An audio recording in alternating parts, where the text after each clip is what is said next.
Gastón, bienvenido, un gusto grande para mí y para todos. Hola, ¿qué tal? Bueno, acá en Argentina es el Día del Niño, así que es muy oportuno que hoy estemos hablando. Creo que es casi algo del destino. Y bueno, para los que no saben, Gorali, en realidad acá en general lo pronuncian Gorali, pero el origen es, en hebreo es Gorali, que significa mi destino, Goral Sheli. Entonces me parece que es un gran indicio que hoy, el Día del Niño, estemos hablando de lo que es la creatividad y las ideas, y el mundo de las ideas que florecen cuando somos chicos, pero por alguna razón cuando empezamos a crecer, empiezan a escasear y nos empiezan a el mundo meter en un cuadrado y muchas veces no encajamos en él. Para todos aquellos que no encajan dentro de ese cuadrado, el mundo de las ideas, el mundo de la creatividad, es un mundo muy fértil. Bueno, me gustaría... Marcelo, vamos a empezar con un video que me mandó Gastón, así que disfruten el video. Yo lo vi, es maravilloso el videito, ¿eh?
Ok, Gastón, es todo tuyo.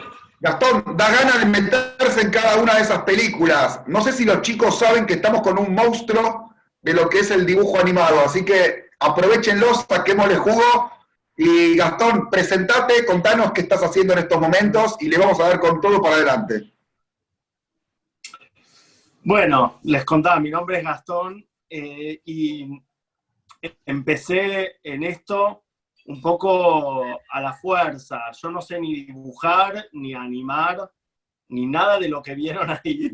Lo sé hacer yo, más que tener la idea de cuál es la historia que quiero contar. Al final de cuentas creo que soy un cuentacuentos. Esto que parece quizá muy inútil, puedo decirles que de verdad durante prácticamente hasta que tuve 25, casi 30 años, les voy a decir, acabo de cumplir 47, cuando tenía, hasta que casi tuve 28 años, no tenía idea qué quería hacer con mi vida. Era ya licenciado en Ciencias Económicas, había ido a estudiar a Estados Unidos, había hecho mi carrera en Argentina, pero no la sentía una vocación. Mi vocación era que entre examen y examen de macroeconomía y microeconomía, cosas que me gustaban igualmente, me refugiaba escribiendo relatos, cuentos cortos. Y lo hacía casi como un placer propio, un escape, de lo que sentía que era una vida ya prearmada para mí, incluso por mí mismo, no le digo a nadie más que a mi propia idea de lo que yo creía que tenía que ser mi destino. Y cuando yo era chico, crecí viendo todos los dibujos animados, como todos los de mi generación, eran espacios llenos de creatividad y de ideas. Pero recuerdo un hecho fundamental y fundacional, que fue el que realmente encendió ese motor en mí muchos años antes, cuando tenía 4 años. Y fue una situación tragicómica. Para mí fue una tragedia, para ustedes probablemente vaya a ser algo cómico. Cuando tenía 4 años, les hablo allá por fines de los 70, mi mamá, nosotros somos 4 hermanos y yo soy el menor de 4 hermanos, somos 2 varones y 2 mujeres.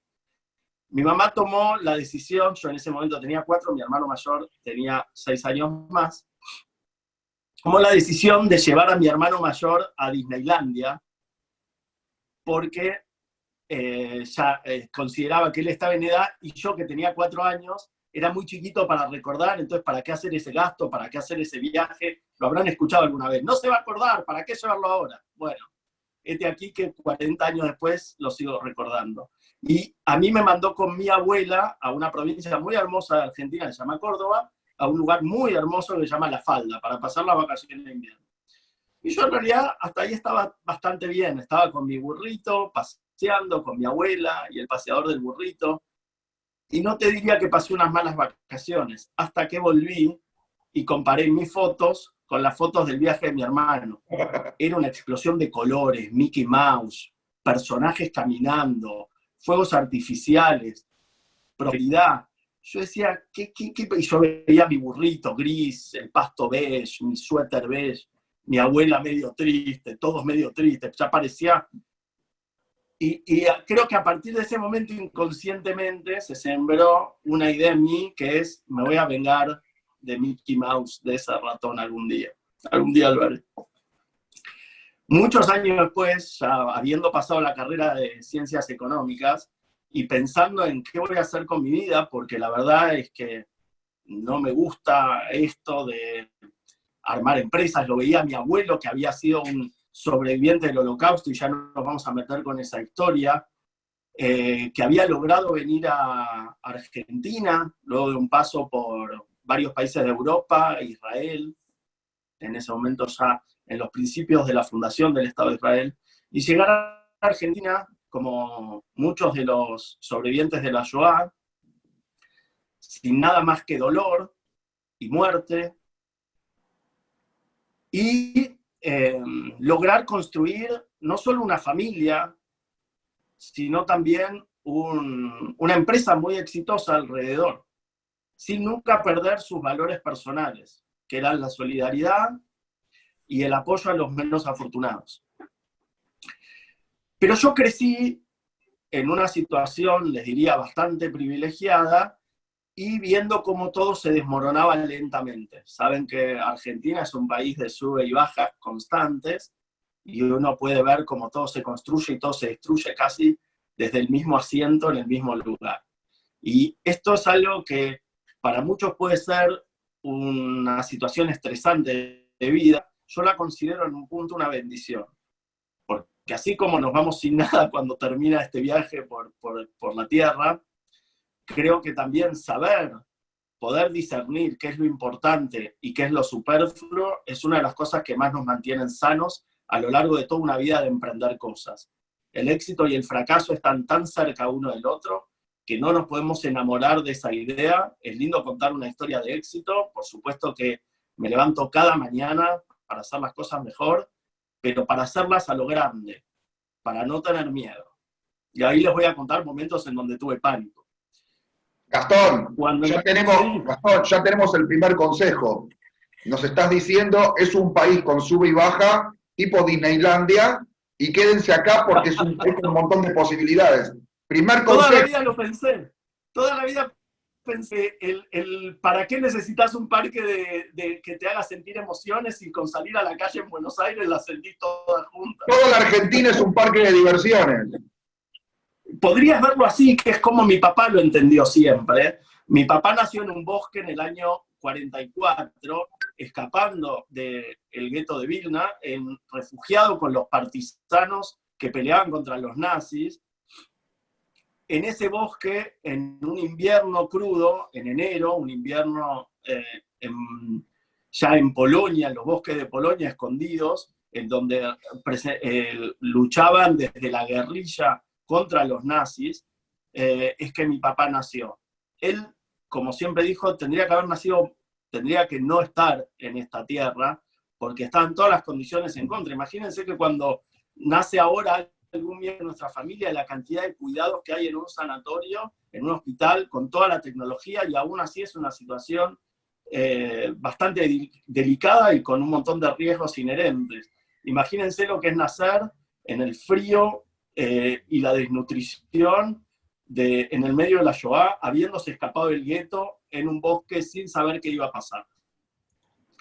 Entonces, a partir de eso es que la vida quizá es como un parque de diversiones, y es lo que yo de alguna manera recibí como enseñanza de mi padre, y es, nada es tan importante realmente, salvo las cosas que son importantes realmente. Y nuestro trabajo, casi como con quien entra a una habitación y tiene que separar la aguja del pajar y encontrar esa aguja y separarla, creo que nuestro trabajo constantemente es eso, es discernir lo importante de lo superfluo, y quizá uno está persiguiendo un sueño que es armar una gran compañía, o tener un mejor pasar económico, o tener un mejor auto, o llámelo como quiera. Luego nos damos cuenta de que en realidad lo único que podemos perseguir, y lo único que tiene sentido perseguir, tengamos 4 años, 20 años, 40 años, 80 años, sé que hay muchos jóvenes acá, son nuestros sueños, y eso que parece medio abstracto y hasta pesado, que digan perseguir tus sueños, yo les puedo decir, es la única fórmula que conozco, porque no hay un día de fracaso ahí. Y el éxito tiende a ser muy impuntual, con lo cual, si uno trata de medir los resultados en éxito inmediato, siempre va a tener una frustración muy grande, pero todo llega, y no hay nada que algo hecho con pasión, inteligencia y dedicación, y esto se los puedo prometer, y les podría apostar a que invertiría en cada una de las ideas que yo considere que vienen con esas 3 ingredientes, no hay forma de que eso fracase. Sí.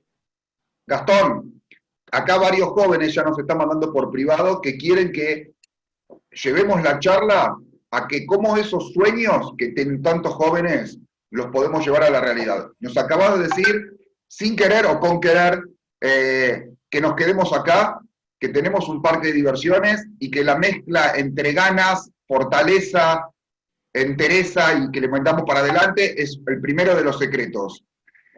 ¿Cómo empezaste vos?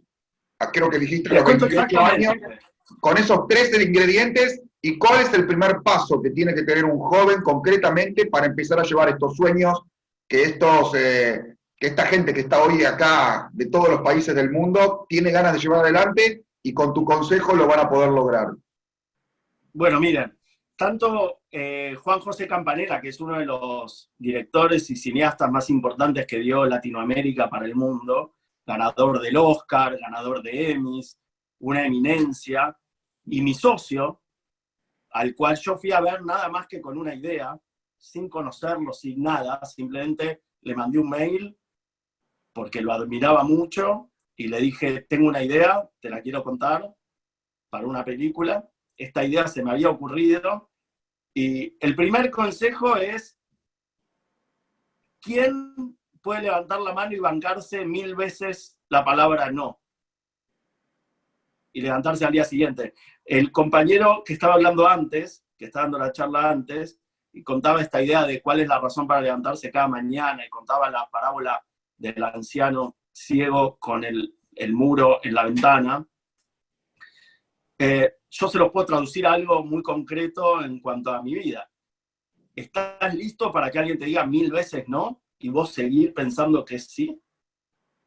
Porque hay mucha gente persuasiva, hay muchas veces gente que te quiere.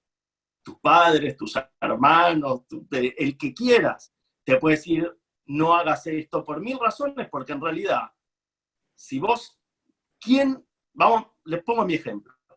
Vos decís, bueno, estoy en el culo del mundo, estoy en Argentina. Sí, a muchos argentinos nos creemos que es el centro del mundo, aquellos que hemos vivido en otros países nos damos cuenta que es el culo del mundo. Desde el culo del mundo vos querés hacer una película y competir contra Disney, quizá la empresa más exitosa de la historia en el mundo de la animación. Sí. ¿Tiene algún sentido? No. Más que vengar a mi burrito de la falda Córdoba de cuando tenía 4 años. Eso es una estupidez, te lo puede decir gente que te quiere mucho. Vos tenés un título universitario, tenías una carrera en Estados Unidos, yo trabajaba en Chicago, me iba muy bien. Trabajaba en publicidad en esa época, era director creativo de una de las agencias más importantes de Estados Unidos.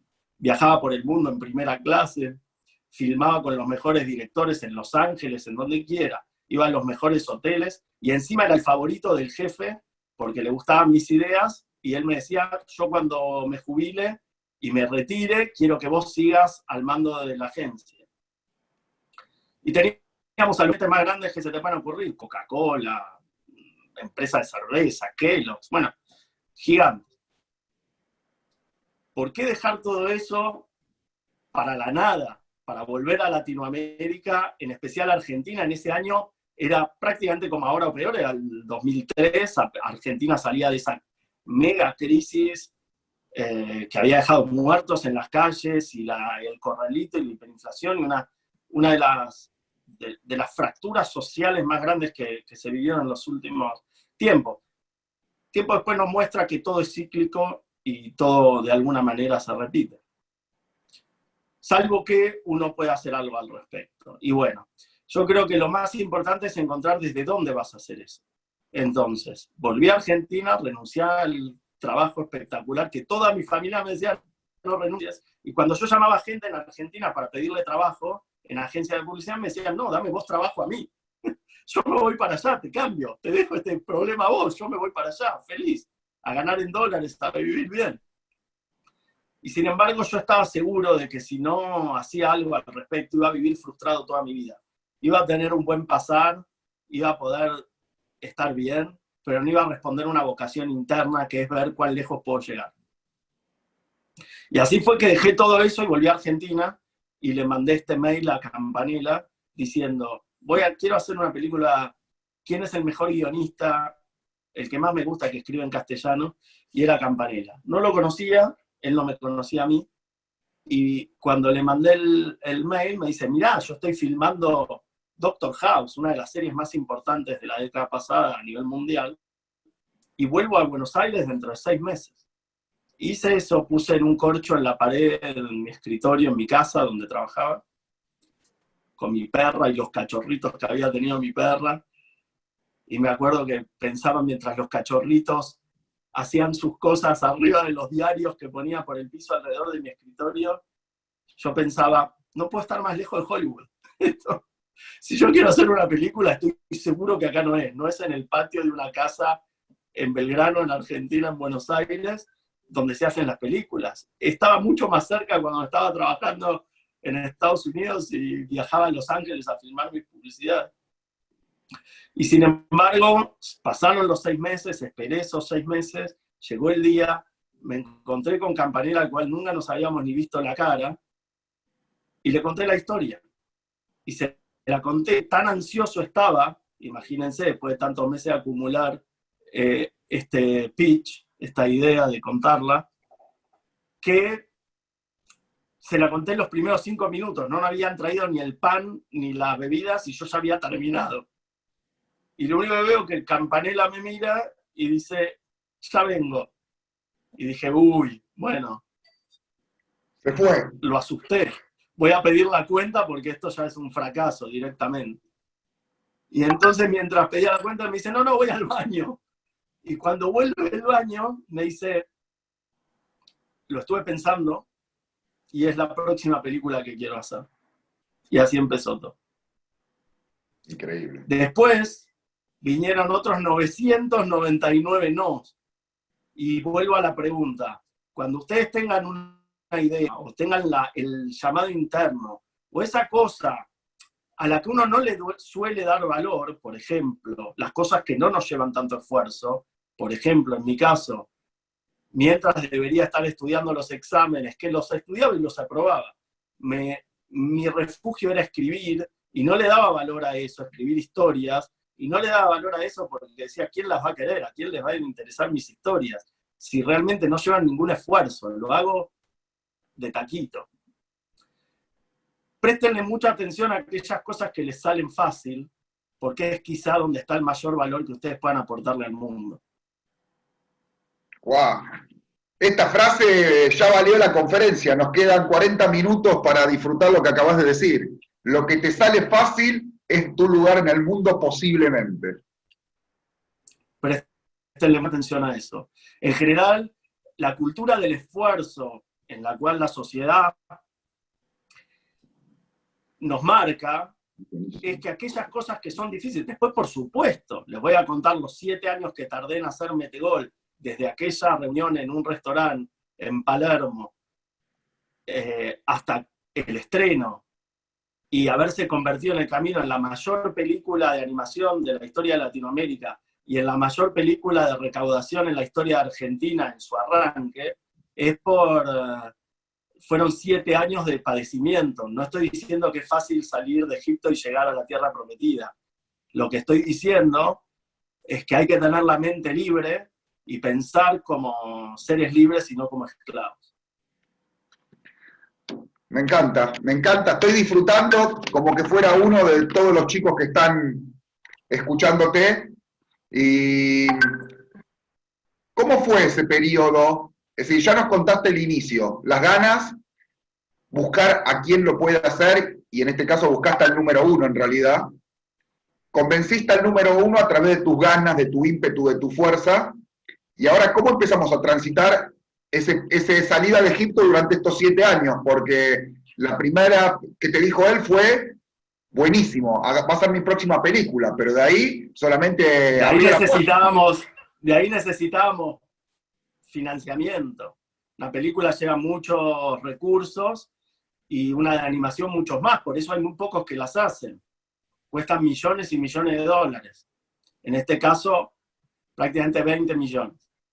Encontrar ese financiamiento entre países de Europa, de Estados Unidos, bueno, fondos de Estados Unidos, fondos locales. Tuvimos un socio que fue uno de los mayores creyentes en nuestro proyecto, que sigue siendo mi socio hasta hoy. Y les diría que esos 7 años les voy a contar una escena como ejemplo, pero era el año 2012, la película se tenía que estrenar en el 2013 y no había manera de terminarla. Nosotros nunca, no solo yo nunca había hecho una película antes en mi vida, era la película más cara de la historia del país. No solo eso, nunca se había hecho un estudio de animación de esas dimensiones para albergar una producción de semejante tamaño. Y, por encima de todo, no estaba el talento humano con la experiencia para hacer una producción de gran escala en animación. Con lo cual tuvimos que hacer varias cosas. Primero, armar un estudio de la nada. Entonces, imagínense que mientras armamos el estudio teníamos que hacer la película. Sería algo así como tener que poner las vías del tren y a la vez hacer avanzar la locomotora. Así como hacía el Coyote con el Correcaminos, que ponía la máquina de hielo para poder esquiar encima. Ese esfuerzo doble e inútil es lo que nos tomó romper ese paradigma de esto solo lo puede hacer Disney y el ratón al cual quería vengar mi burrito. Con lo cual, una de las primeras cosas es el doble esfuerzo que toma probar a esos 1000 que te dijeron que no, que ellos estaban equivocados y vos no. Y esa es la razón por la cual me levantaba cada mañana. No solo para probarle a todos ellos, también para probarme a mí mismo de que lo que me había embarcado era algo que podíamos llevar a cabo. Pero en el medio de la oscuridad, de todos los problemas que podíamos tener en la producción, estaban todos, problemas de importación de equipamiento, huelgas adentro de la productora, crisis por malos por periodo de aprendizaje y procesos de aprendizaje. Todo nos pasó a la vez. Y recuerdo que ¿Todo la película se hizo acá en Buenos Aires? Sí, el 80%. Trajimos, éramos casi 400 personas durante toda la producción a lo largo de 3 años. 7 años llevó de punta a punta a hacer el proyecto, 3 años específicamente de producción. Esa producción pasaba más de 400 personas de más de 10 países. Trajimos gente de Europa, de Australia, de Estados Unidos, de Canadá, de todos lados, de India, para que nos ayude a hacer la producción. Y si bien era una coproducción con Europa, gran parte de ese talento europeo estaba alojado aquí en Argentina y una pequeña parte se hizo tanto en Europa como en Asia, pero te diría que el 80% se hizo. En un lugar en donde era impensado hacerlo, no estaban las condiciones. Me acuerdo que una vez vino un periodista del New York Times a seguir un fin de semana, durante 2 días a Campanella de trabajo, y claro, acostumbrado a los estudios como DreamWorks o como Pixar o como Disney, en donde es simplemente una cosa donde cada película se hace con 300 millones de dólares. Él venía acá y era un galpón en Núñez, en Bajo Belgrano, con deficiencias de todo tipo, pero con mucha pasión, y se veía esa pasión en el equipo, se veía esa locura de quienes estábamos embarcados en un mismo objetivo. En ese momento éramos como un barco pirata. Estaba el capitán, pero a la vez había algunos que eran mercenarios, otros que eran idealistas y querían descubrir hacia dónde podíamos llegar. Todos íbamos en busca de lo mismo, que era ese gran cofre que era terminar nuestra película y mostrársela al mundo. Y en medio de este recorrido con el periodista del New York Times, que venía a ver cómo se hacía una película en el culo del mundo para todo el mundo, y con qué ímpetu queríamos competir contra estos monstruos de Hollywood, se corta la luz. Crisis energética, se cortaba la luz como en muchos países de Latinoamérica, y ¡pum! Lejos de ser Noruega o Suecia, en donde cada animador y cada programador que trabajaba en la producción de estas cientos de personas guardaba sus cosas prolijamente, explotó como si fuera hora libre en la escuela, como cuando yo iba al colegio y era hora libre, que no venía el maestro y era ¡ah! Todos gritando, el papeles volando, bueno.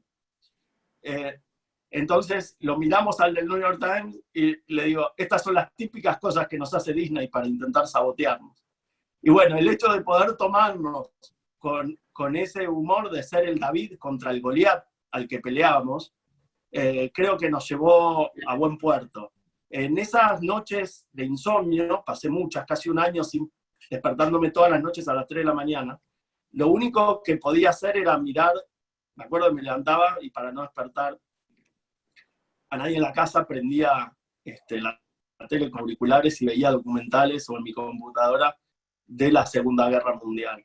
Y solía preguntarle a mi papá, volviendo a aquella historia del bosque, ¿cómo es que mis abuelos se levantaban todos los días con un bebé en brazos contra el ejército nazi en condiciones infrahumanas, queriendo...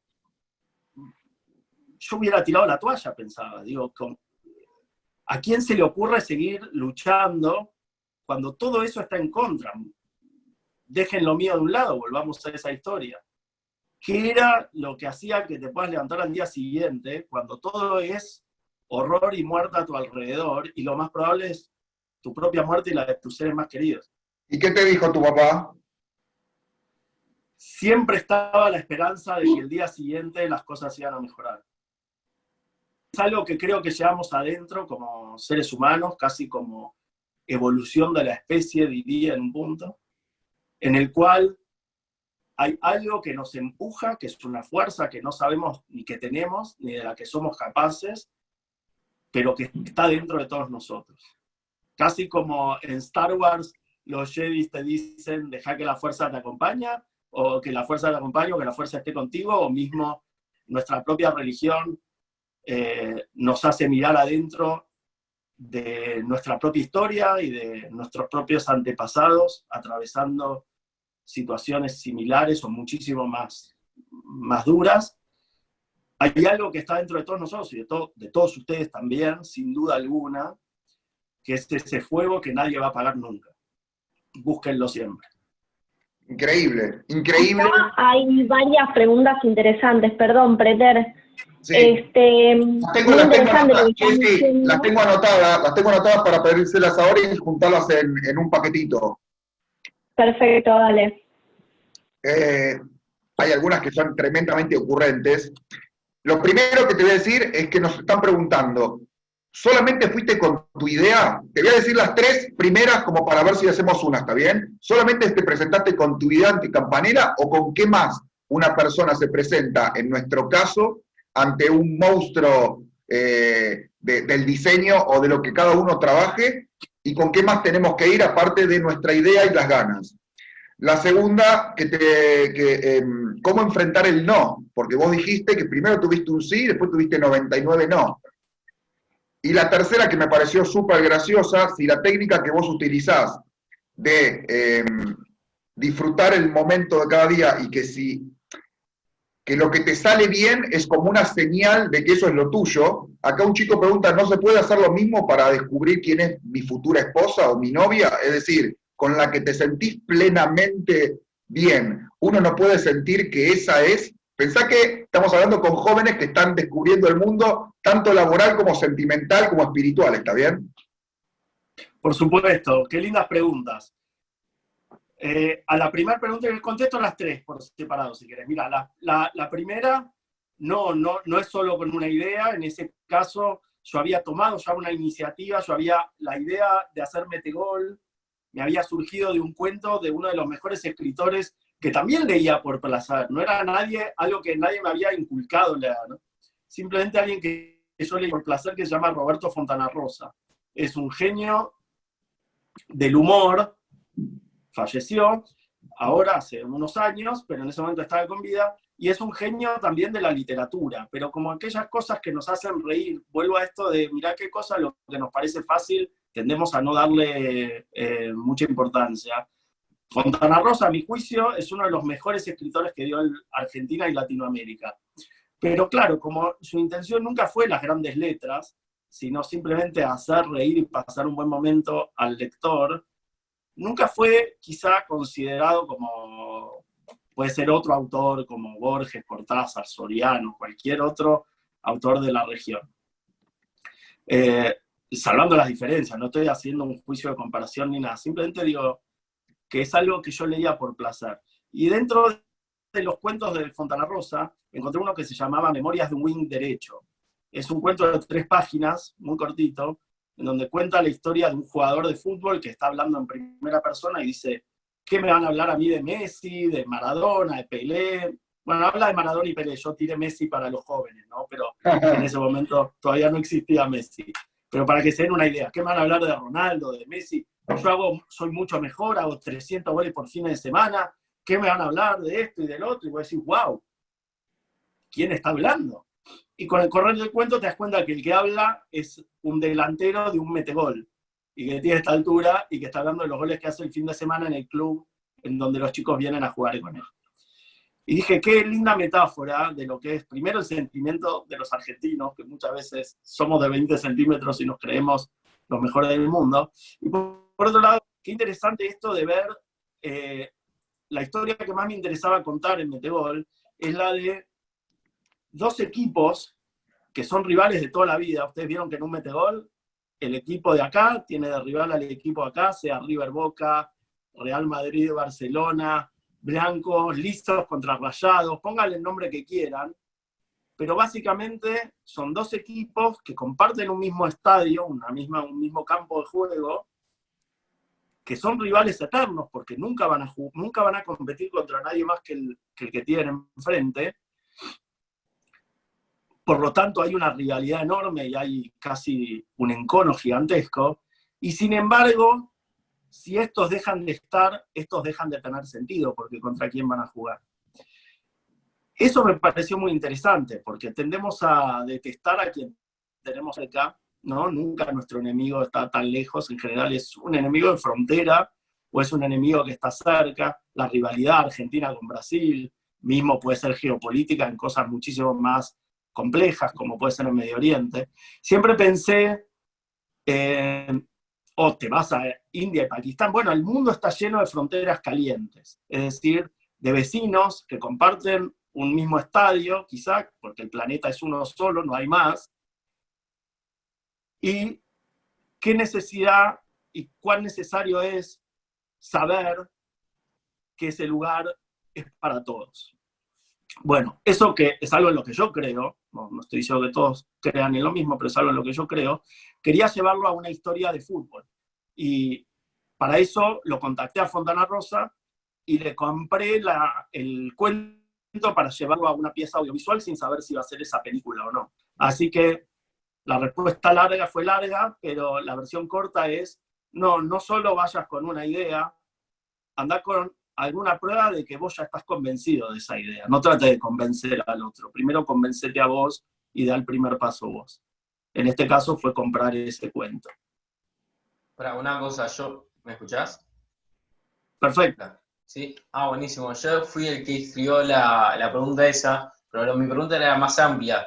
Sí, lo que yo escribí fue si fuiste con solamente el cuento o algo escrito por vos, una storyline, una sinopsis, un principio de guión. ¿Qué llevaste tuyo a...? Sí, yo había estado meses, como te conté, esperando ese momento, así que escrito tenía un montón de cosas, por supuesto. Tenés que ir con todos los elementos. Ya en lo técnico particular de una película o de una serie, sí, hay determinadas cuestiones que necesitas, por supuesto, para tener un orden de lo que querés contar, pero al final no es más que contar un cuento. Todo lo demás puede estar, pero si no es interesante es lo mismo que no esté. Al final no se olviden de que para los que contamos historias es como lo hacían hace 2000 años alrededor del fuego. La historia es interesante o no, todo lo demás es pirotecnia. No, sí, pero quería saber vos qué llevaste, vos qué tenías hecho cuando lo mostraste. O sea, ¿hasta dónde habías llegado vos cuando te animaste a mostrarlo? ¿Quieres saber qué había más en la mesa aparte de vos? Nada. Todo eso estaba, pero en mi casa. En la mesa estaba yo. Muy bueno. No, o sea que no vio nada Campanella cuando te dijo, sí, quiero hacerlo. O sea, vos no habías llevado todos los papeles que vos Yo diría tenías. vio todo, vio la idea. No, sí, bueno, pero yo para entender, pero sí. Ok, ya entendí. Para entender, no, estaba yo sentado contándola. Ok, perfecto, muchas gracias. Seguimos con las 3 preguntas. Tengo 2 o 3 más, así que vamos a hacerlas más cortas, las respuestas, así podemos preguntar mucho más, si te parece. Dale.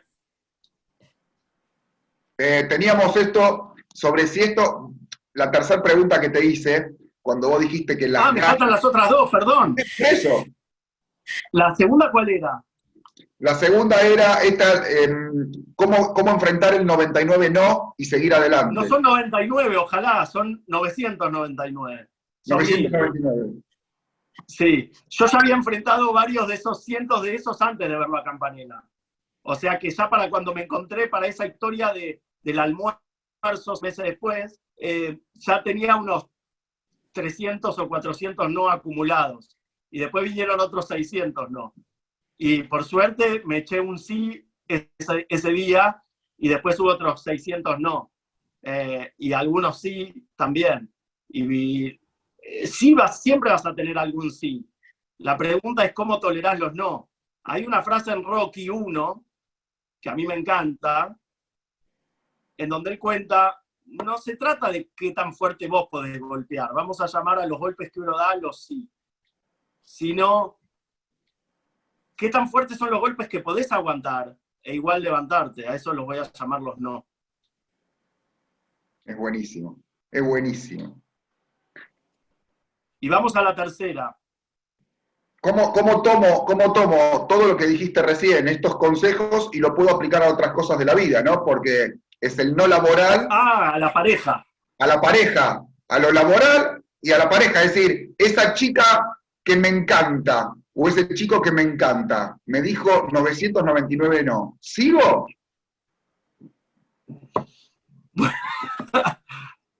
Bueno, miren, no todas las reglas se aplican a todas las cosas, ¿no? No creo que todo sea lo mismo. Creo que probablemente te puedas llegar a decir sí en otro momento de la vida. Quizás no es este momento. Qué sé yo, ahí no te puedo dar una respuesta. Creo que la pregunta antes era con aquella persona que me siento cómodo.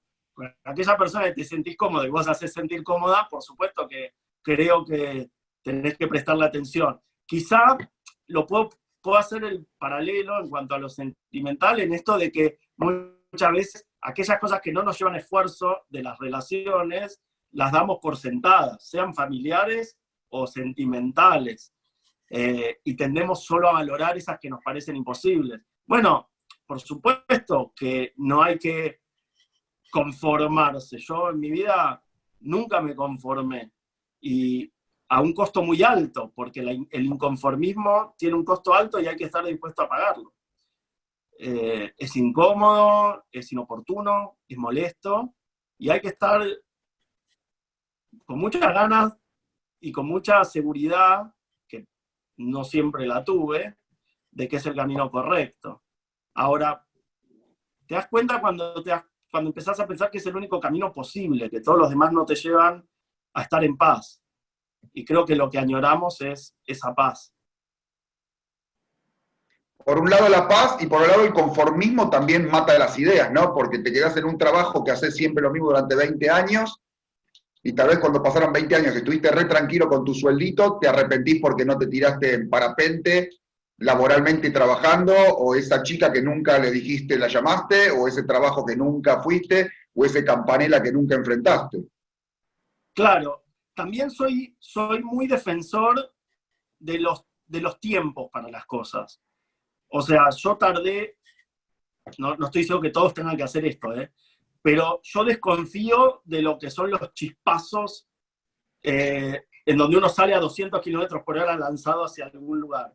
Creo mucho en los procesos lentos. Creo que no hay apuro para hacer nada, y que si las cosas uno las va haciendo lentamente, las va haciendo sobre un terreno sólido, y las bases son sólidas. Y no es que estás construyendo una torre sobre unos cimientos que no están del todo bien asentados. Entonces, Bueno, el ejemplo que vos dijiste, Gastón, el ejemplo que vos dijiste con Campanella, que lo esperaste 6 meses, yo te pregunto personalmente, ¿cuántas veces practicaste lo que le ibas a decir en esos 5 minutos de fama que ibas a tener para tomar un café con él, ¿entendés? Porque 6 meses no, estuviste... mil veces, 1500 veces, por supuesto. Después me salió cualquier otra cosa, y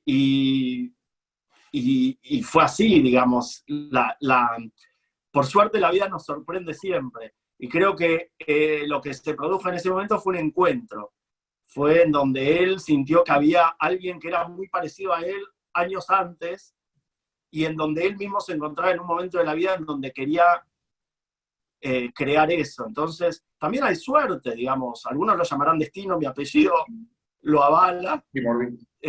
Yo también creo en el factor de que las cosas, digamos, cuando la suerte aparece, uno tiene que estar preparado. Entonces hay mucho para hacer, no es solo dejarlo en manos de todo lo demás, pero que te encuentre preparado. Ahora estamos haciendo una película para Netflix con un gran escritor judío que se llama Marcelo Birmacher, muy amigo mío. Ha escrito mucho sobre el judaísmo, ha escrito una de las mejores películas que se llama El Abrazo Partido, ganadora en Berlín del Oso de Plata, y es un autor muy leído en Latinoamérica, y con él estamos haciendo un proyecto muy lindo que se llama Escape a la India, del cual ya hay una novela publicada por nosotros, y está próxima a hacerse la película. Y es nuestra próxima Metegol, llamémoslo. Y es la historia de una vaca que... ¿Es del estilo de Metegol Producción Argentina, en Argentina? Para todo el mundo, sí. Y es la historia de una vaquita, una vaca chiquita que nace en la Patagonia y sospecha en un campo muy grande, en la hacienda más grande de toda la Patagonia, en los años 40, en donde Argentina era el granero del mundo y proveía de alimento, y los estancieros eran las grandes fortunas, así como después lo fueron los petroleros y hoy son los tecnológicos. En ese momento eran los hacendados. Y esta vaca crece en el campo más grande de la Patagonia, tiene miles de hectáreas para pastar, es la favorita del dueño de la estancia. Sin embargo, sospecha que en la India las vacas son libres, por algo que sucede en la historia, y emprende un viaje iniciático desde la Patagonia hasta la India en búsqueda de la libertad. Esta idea de la jaula de oro, de tener todo adentro, pero tener un límite, y ver qué hay más allá, creo que es algo inherente a los seres humanos, es inherente al judaísmo, y si hablamos de Moisés y volvemos a la analogía de Egipto versus el desierto, la comodidad estaba, ¿no?, en Egipto para muchos. Y sin embargo, la incomodidad del desierto, con todo el sufrimiento que eso trajo, nos llevó a un mejor lugar y a un lugar en donde hoy defendemos y no podemos pensarnos de otra manera. Cuánta espiritualidad en lo que contás, ¿no? Porque una de las cosas que yo pienso, y es un chiste que cuentan varios humoristas, cuando terminan las películas, generalmente los judíos nos quedamos un ratito más viendo los títulos y disfrutamos de todos los títulos que dice Sarah Goldstein, segunda actriz de reparto, Marco Zucker, artista, y disfrutamos, tenemos najes, lo que se llama, de ver los otros hermanos judíos, y es un pensamiento propio, ¿no? A mí me gusta elaborar mis propias cosas como a vos, y yo digo, ¿qué relación que tienen los judíos con la creatividad y el cine? Y no por casualidad, es una causalidad, es decir, lo espiritual y lo creativo se mezclan en una sola cosa, y queremos transmitir un mensaje a la humanidad de alguna forma. No todos somos Moshe, pero podemos ser un buen escritor o un buen artista o un buen monologuista y dar al mundo esto que vos me contás, porque así como el mensaje de Meteor era maravilloso, creo que todavía el mensaje del viaje a la India tiene un contenido increíble de libertad, sin verla. Vi un cortito ahí en el documental que pasaste al principio y digo, qué mensaje increíble, ¿no? De tenerlo todo de la tranquilidad y querer moverte el piso solito para buscar un objetivo más grande. ¿Cuántos de los jóvenes que estamos acá en tu charla tenemos ganas de salir de la comunidad, de vivir con papá y mamá en casa y de irnos a algún lugar que no sabemos para qué o cuándo, para mover el piso y ver qué juguito sale de adentro nuestro, ¿no? Totalmente, totalmente. Y creo que todos, en alguna pequeña medida, podemos ser nuestro propio Moisés, ¿no? Digamos, todos nos podemos llevar, y no solo a nosotros, a nuestro cuerpo y a nuestra vocación, sino también inspirar. Nosotros con Mundo Loco también tenemos un programa que se llama Potrero Digital, que empezamos con Campanella y la cooperativa La Juanita, en donde creamos una escuela de oficios digitales totalmente gratuita para chicos de zonas vulnerables, de los lugares más pobres del país, y hoy ya hay más de 500 alumnos que cursan gratis. Tenemos el apoyo de empresas gigantes, desde Google hasta Accenture, hasta JP Morgan, y cuando hay una buena idea, todo se junta alrededor, ¿no? Todas las ideas tienen que ser necesariamente emprendimientos que generen un lucro, ¿no? Creo que cada uno tiene, y en mi caso, fueron las ganas de poder, de creer también que la salida en muchos casos es a través del conocimiento, y de que aprender nos hace mejores y nos hace más ricos, y esa riqueza se traduce en una riqueza económica, sin duda, fundamental, porque el mundo es material en muchos casos, pero con eso no alcanza, con eso no llegas a ningún lado. Está lleno de gente, y lo he vivido muy de cerca, que parecía tenerlo todo y no tenía nada. Gastón, ya entrando en la etapa final, porque es maravillosa la charla, pero como viene todo en bloques armadito para que se puedan disfrutar un montón de charlas, ¿qué 3 consejos les darías a los jóvenes? Y la cuarta sería, si después podés poner algún punto, algún mail o algo de contacto, porque tengo 3 o 4 chicos con ideas increíbles que les gustaría mandártelas, me pidieron, y que nos des 3 consejitos y dónde se te puede contactar para que vos seas el próximo Campanella de los chicos. Mirá, nos encanta el Mundo Loco, que es el estudio que formamos y que es hoy un líder en toda Latinoamérica, es justamente dar oportunidades, así como me las dieron a mí en su momento y como se las dieron a Juan José en su momento, y también el aprendizaje de cuánto en común tenemos las familias judías con las familias italianas, ¿no? Hemos tenido interminables horas de almuerzos y cenas charlando de cómo en las dos familias la madre y la comida y los gritos en la mesa. Hay un libro muy bueno que compara a la madre judía con la madre italiana, que es un libro de humor judío.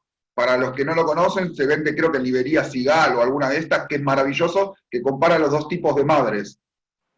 bueno, he encontrado una similitud y por eso él es un gran aficionado a la cultura judía, siendo tan italiano como es, porque el cine, así como contabas, les recomiendo que vean las obras de autores como Billy Wilder, las películas de Billy Wilder o de Ernest Lubitsch, que fueron autores, directores que se enseñaron a sí mismos, inmigrantes escapados del nazismo, a Hollywood, que se enseñaron a sí mismos de grandes el idioma inglés y han escrito las mejores comedias y obras, y ese fue gran parte de la inspiración de Campanella para hacer su cine.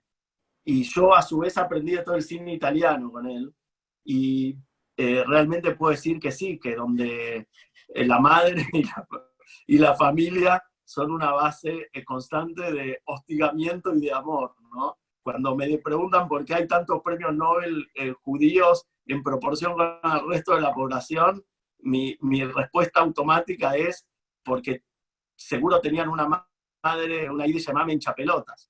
Entonces, eso hace que sí o sí llevemos nuestras posibilidades y exigirnos al máximo. Una frase que yo aprendí de Campanella, y quizá, no sé si 3 consejos, pero les dejo es llegar al 90% de lo que queremos, mucha gente puede hacerlo. Hay un 10% extra que es llegar a lo mejor posible, a lo mejor de nuestras posibilidades, que cuesta un esfuerzo sideral para solo obtener un 10% más. Esta es la diferencia entre hacer las cosas bien y hacerlas, no voy a decir perfecto porque no existe, pero extremadamente bien. Ese 10% nadie lo quiere hacer porque es mucho esfuerzo a cambio de muy poca ganancia, y no hablo de lo material, simplemente de lo mental. Son muchas horas que uno tiene que invertir para ver una mejora muy poco significativa. Esa es toda la diferencia, es ese 10% y quienes están dispuestos a no tirar la toalla antes de llegar a eso. La diferencia entre muy bien y excelencia. Exacto, ahí lo dijiste mejor que yo, mucho mejor. Porque lo anoté así. ¿Vos te crees que yo estoy haciendo esto por los chicos y esta charla es para mí? Y hay 50 participantes más. ¿Dónde se pueden contactar? ¿Hay algún mail, algún Instagram, alguna página que puedan hablar con vos? Los invito a que entren a la página de Mundo Loco, es mundolocoscgi.com, y ahí están todos nuestros trabajos y hay información de contacto y todo. Bueno, creo que fue una charla maravillosa, me quedé con un montón de ganas.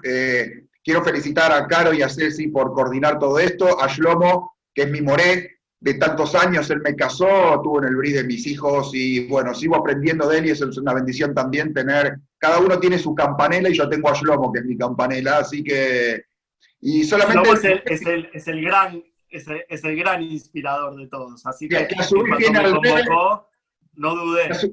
Que a su vez el Shlomo tiene al Rebe, que es el que maneja todo es el dream work de todo el mundo, así que solamente para despedirte, agradecerte. ¿Vos sabés lo que quiere decir tu apellido? Claro, con eso empecé, ¿no? Con mi destino. Sí, Goralí. Goral, destino, mi destino. Goral Sheli, ¿no? Excelente, claro. Excelente. Terminamos con algo de espiritualidad. Ahí los chicos veo que están preguntando cómo es la página. La repito por si la quieren escribir ahí en el chat. Es Mundo Loco, todo junto, CGI, que es Computer Generated Images, CGI, Mundo Loco, CGI, todo junto.com. Ahí está, ahí vi que lo Gastón, buenísimo. Un placer conversar con vos, me diste unas ganas increíbles de todo, y bueno, que tengas mucha bendición en todo lo que vas a emprender, que seguramente lo vas a tener, y que te podamos disfrutar en otro momento. Gracias, chicas, por coordinar esto. Gracias, Shlomo, y todos los participantes.